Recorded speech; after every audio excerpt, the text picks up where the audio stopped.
Sanjay education पे फिर से स्वागत है आप लोगों का। जैसा कि मैं गयासुद्दीन तुगलक का नेक्स्ट टॉपिक है मोहम्मद बिन तुगलक, जो 1325 ईस्वी से 1391 ईस्वी तक राज्य किया था दिल्ली पे। तो चलिए देखते हैं कि मोहम्मद बिन तुगलक अपने शासनकाल में क्या क्या परिवर्तन किया था।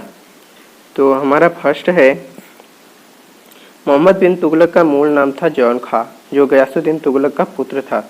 तो अगर गयासुद्दीन तुगलक का पुत्र के बचपन का नाम पूछेंगे या पूछा जाएगा एग्जाम में, तो आप लोग बताएंगे जौन खां, या फिर जवान का पूछेंगे तो मोहम्मद बिन तुगलक। चलिए अगला की ओर चलते हैं। मोहम्मद बिन तुगलक के अंतरिक्त विस्मयकारी मिश्रण और रक्त का प्यासा भी कहा जाता है। जो मोहम्मद बिन तुगलक है, इसको रक्त का प्यासा आज भी कहा जाता है, और जो अंतर विरोधी और विषमकारी मिश्रण भी कहा जाता है। अगर एग्जाम में पूछा जाएगा कि रक्त का प्यासा किस राजा को कहा जाता है, तो आप लोग बताएंगे मोहम्मद बिन तुगलक को। चलिए, ये जो करा रहा हूँ फ्रेंड, ये बहुत ही इम्पोर्टेंट है, ये सभी एग्जाम में पूछे गए मैं क्वेश्चन को करा रहा हूँ। चलिए, मोहम्मद बिन तुगलक को खगोल शास्त्र, दर्शन गाड़ी, चिकित्सा, तर्कशास्त्र आदि के परंपरागत था और राजमुंदरी। मोहम्मद बिन तुगलक जो है, ये खगोल शास्त्र और दर्शन गाड़ी, चिकित्सा, तर्कशास्त्र के आदि, यानी ये बहुत ही ज़्यादा पढ़ा लिखा था और इसे बुद्धिमान भी बोला जाता था, और राजमुंदरी की तरफ से। और यहाँ अभिलेखों से उसे दुनिया का खान भी कहा जाता है। जो अभिलेख थे, पहले के ज़माने में अभिलेख होते थे, उसमें ये दुनिया का खान भी कहा जाता था। अगर पूछा जाएगा कि दुनिया का खान किस राजा को कहा जाता है, तो आप लोग बताएंगे मोहम्मद बिन तुगलक को। चलिए अगले क्वेश्चन की चलते हैं। मोहम्मद बिन तुगलक को पागल बादशाह और पढ़ा लिखा मूर्ख भी कहा जाता है।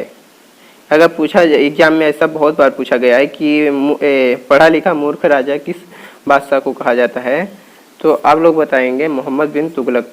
अगर पूछा जाएगा कि पागल बादशाह किस राजा को कहा जाता है, तो भी बताएंगे मोहम्मद बिन तुगलक को। तो मोहम्मद बिन तुगलक की बुद्धिमान मूर्ख राजा क्यों कहा गया था? जैसा कि है कि मोहम्मद बिन तुगलक एक बहुत ज़्यादा बुद्धिमान था और उसे मूर्ख राजा भी कहा गया था। तो ऐसा क्यों बोला गया था, आइए देखते हैं आगे। मोहम्मद बिन तुगलक, उसकी कुछ योजनाएं, जो मोहम्मद बिन तुगलक है उसकी कुछ आइडियाज़ पर या फिर योजनाएं पर उसके बुद्धिमान मूर्ख राजा कहा गया था। वो बहुत ही अपने बुद्धिमान था और बुद्धिमान मूर्ख राजा भी बहुत ज़्यादा कहा जाता था। अगर एग्जाम में पूछा जाएगा कि बुद्धिमान मूर्ख राजा किस राजा को कहते हैं, तो आप लोग बताएंगे मोहम्मद बिन तुगलक। चलिए अगले की ओर चलते हैं। जो कि हमें बताया था कि मोहम्मद बिन तुगलक को पढ़ा लिखा मूर्ख राजा क्यों कहा जाता है, यहाँ पे देखते हैं उसका कुछ कार्य था जिसकी वजह से वो मूर्ख राजा कहा जाता था। जैसे राजधानी परिवर्तन दिल्ली से देवगिरी। ऐसा नहीं है, राजधानी परिवर्तन सभी राजा करते थे, पर इसका कुछ अलग है। तो पहले राजधानी था दिल्ली, दिल्ली से फिर एक शहर बसाया देवगिरी, फिर देवगिरी को ही अपना वो राजधानी बना दिया। तो फिर ऐसा नहीं है कि वो देवगिरी ही राजधानी रहा, तो अपना बहुत ज़्यादा सेना लेके दिल्ली से देवगिरी चला गया था। फिर 2 साल के बाद वो प्लान किया कि देवगिरी से फिर राजधानी को दिल्ली कर दिया जाए, तो वो देवगिरी से फिर राजधानी को दिल्ली ही आपस बना दिया था। इसलिए उसको पढ़ा लिखा मूर्ख राजा भी कहा जाता है।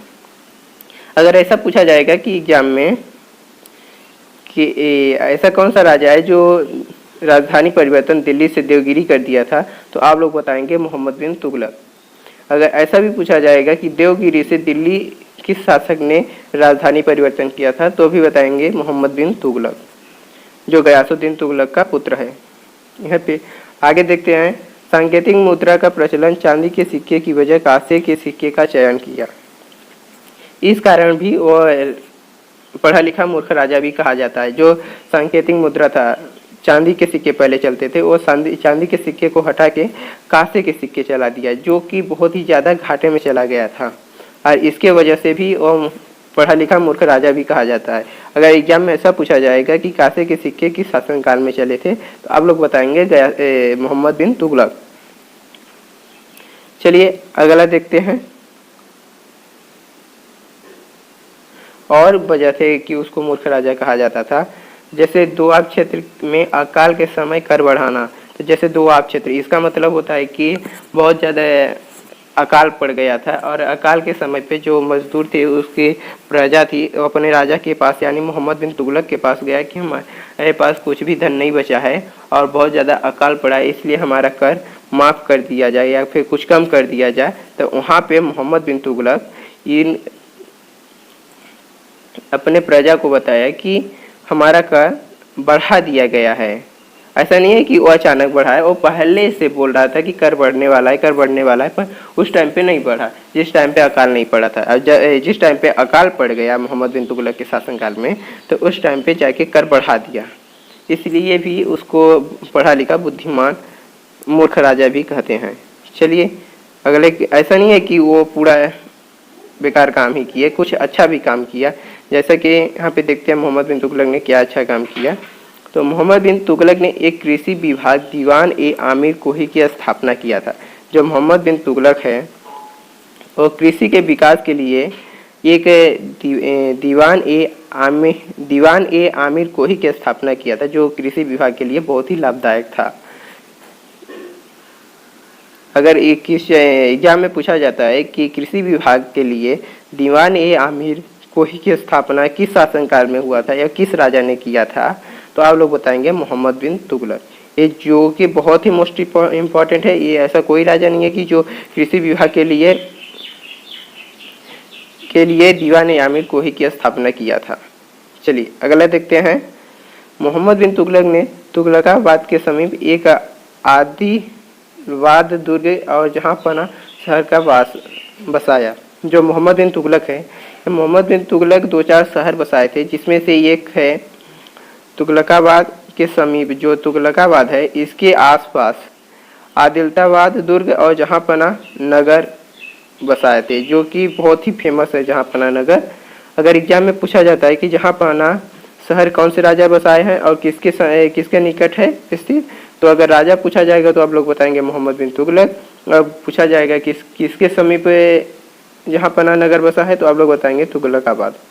चलिए फ्रेंड, आज के लिए इतना ही।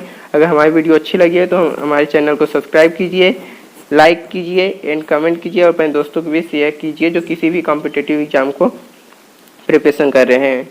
चलिए धन्यवाद।